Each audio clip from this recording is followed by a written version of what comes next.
آتا ہے social media میں کہ وہ جو 2020 کی ان کی وفات ہو چکی ہے کووڈ سے یا اٹیک سے. ایک اور رپورٹ آتی ہے کہ جی ہمارا ہیلی کاپٹر جو ہمارا اٹھا ہے, جنرل سرفراز اللہ ان کو بخشے, ان کی ٹیم کو بخشے, کہ وہ اگر فلڈ ریلیف دیکھنے جا رہے تھے تو شام میں بلوچستان میں کون سی لاٹیں ہیں سندھ میں جو وہ دیکھنے جا رہے تھے. ایک اور ٹویٹر پہ جو خبر آ رہی ہے کہ آرڈر کس نے دیا کہ یہ جواب اٹھے.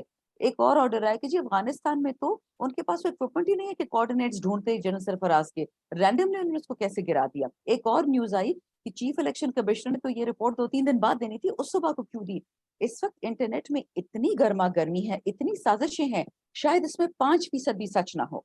لیکن اس لیے میں کہتی ہوں کہ D G I S P R صاحب جب نکلے تھے, جو ہماری حکومت گری اور انہوں نے کہا کہ جی ڈالر بھی ٹھیک ہو گیا ہے اور اسٹاک مارکیٹ میں جو کریش پڑا ہوا ہے وہ کہہ رہی جی مستحکم ہو گئی ہے, تو آپ ان چیزوں کے سامنے نکلیں, ان چیزوں کا آپ ایکسپلینیشن دیں, عوام کو آپ ذرا سکون دے, عوام کو آپ یہ جو ہم تکلیف میں سے گزر رہے ہیں کہ ہمارے ایک کور کمانڈر کس طرح شہید کیے تھے, کل باقیوں کو بھی کوئی شہید کر سکتا ہے, میکینیکل فالٹ ہو, جو بھی ہو, آپ لوگوں کو بتائیں تو صحیح, باہر نکلی اسٹیٹمنٹ تو دیں نا. آپ کو شہداء کا اتنا غم ہے تو آپ نے پریزیڈنٹ صاحب کی کل کیوں نہیں دفاع کیا؟ وہ تو پاکستان کا پریزیڈنٹ ہے, پی ٹی آئی کا تو نہیں ہے.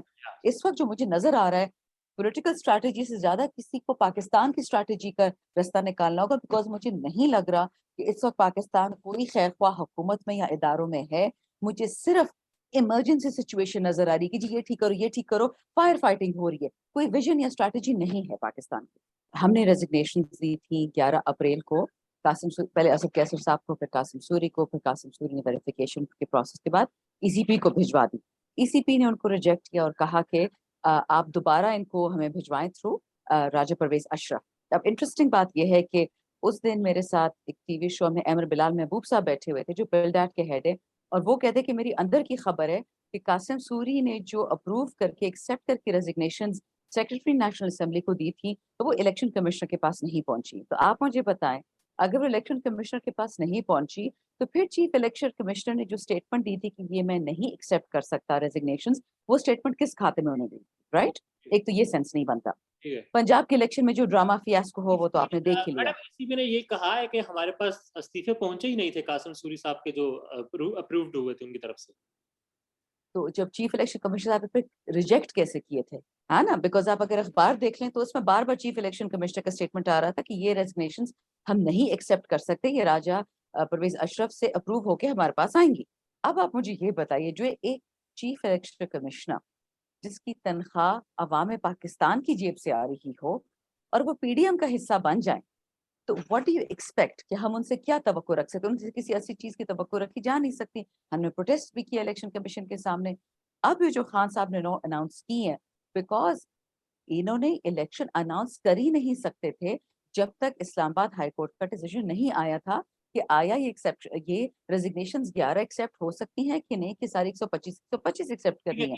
یہ میں آپ کو بتا دوں کہ اگر یہ لوگ یہی ڈرامے کرتے رہے کہ 10 ایکسیپٹ کریں گے تاکہ الیکشن رگ کریں, آپ کو پتہ ہے نا 10 سیٹیں یا 9 سیٹیں, 4 کے پی میں, 3 سندھ میں, 2 پنجاب میں رگ کرنا کون سا مشکل کام ہے؟ یہاں پہ بھی 40,000 لوگ مر جائیں گے, یہاں پہ بھی ماشاءاللہ بڑی پوری سی اور رینجز کی نفری آ جائے گی, تو کیا مشکل ہے ان کے لیے 10 سیٹیں اس طرح کرنا. اچھا مجھے یہ اور بتائیے, تو سی پی کے رول پر میں آتا ہوں, بٹ یہاں پر جو 9 حلقے ہیں, 9 کی 9 سیٹوں پر خان صاحب خود لڑیں گے, تو یہ کیا جی حکمت ہے آپ؟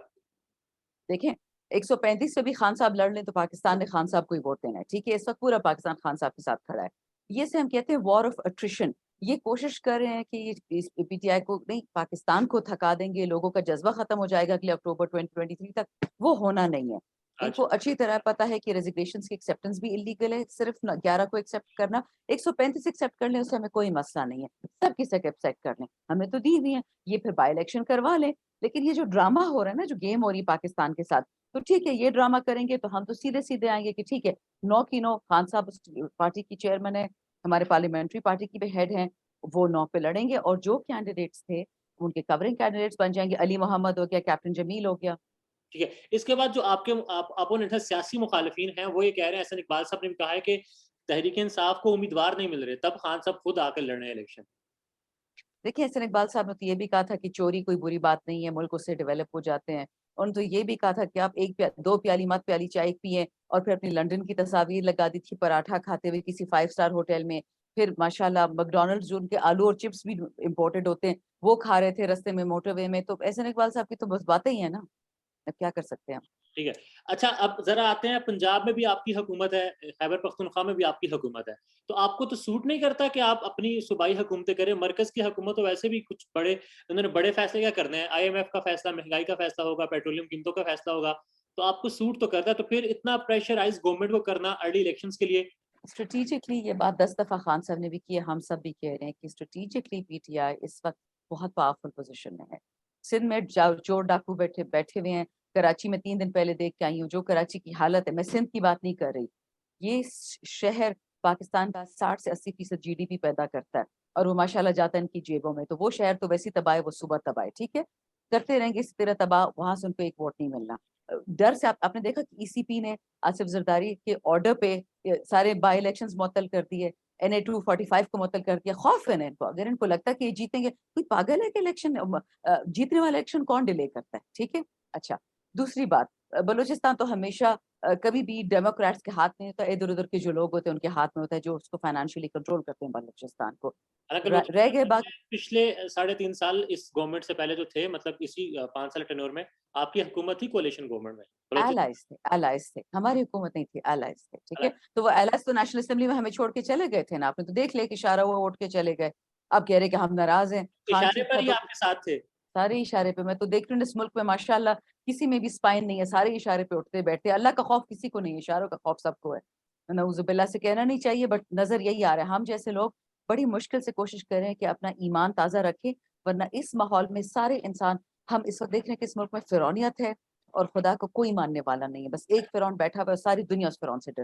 ایک اور بات جو بیچ میں رہ گئی, آپ نے پوچھا تھا کہ کیوں ہم چاہ رہے ہیں جنرل الیکشن, وہ میں اس سے لنک کرتی ہوں. ایشو یہ ہے کہ ملک میں اس وقت مہنگائی 40% آپ کی چلی گئی ہے, انفلیشن. خان صاحب جس دن جا رہے تھے 12% پہ تھی, اب 40% پہ آ گئی, لوگوں کو پھانسی یہ لوگ دے رہے ہیں, ٹھیک ہے. پیٹرول کہاں گیا, گیس کہاں گئی, تیل کہاں گئی, چلو ڈالر جس کی جیب میں اس کو فرق پڑتا ہے, پھر اس کے پاس ڈالر نہیں ہے وہ بیچارہ تو تباہی میں پھر گیا ہے. بجلی ہے بھی نہیں اور مل بھی نہیں رہی اور مہنگی ہو گئی ہے. موڈیز نے آپ کو کچرا بن میں ڈال دیا ہے, فچ نے آپ کو کچرا بن میں ڈال دیا ہے. اسٹریٹجکلی پھر بھی PTI کو سوٹ کرتا ہے کہ اس نالائق حکومت کو بیٹھنے دیں, ان چوروں کی حکومت.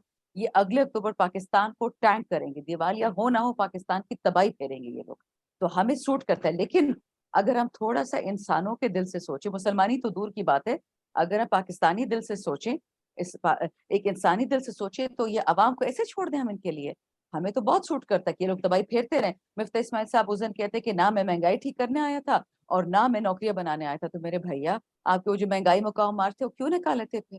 اسلام آباد آ رہے ہیں تو کیا بیٹھیں گے آپ لوگ یا بس جلسہ وغیرہ کر کے چلے جائیں گے واپس؟ لیکن کچھ سرپرائزز تو ہم بھی پھر دیں گے نا, جس طرح ہم نے انڈیا کو سرپرائز دیا تھا, تو ہم بھی تھوڑی سی سرپرائزز دیں, لیکن ہم حق حلال سرپرائزز دیں گے, قانون کے اندر, آئین کے اندر رہنے والے سرپرائزز دیں گے. All right. Thank you so much, ma'am.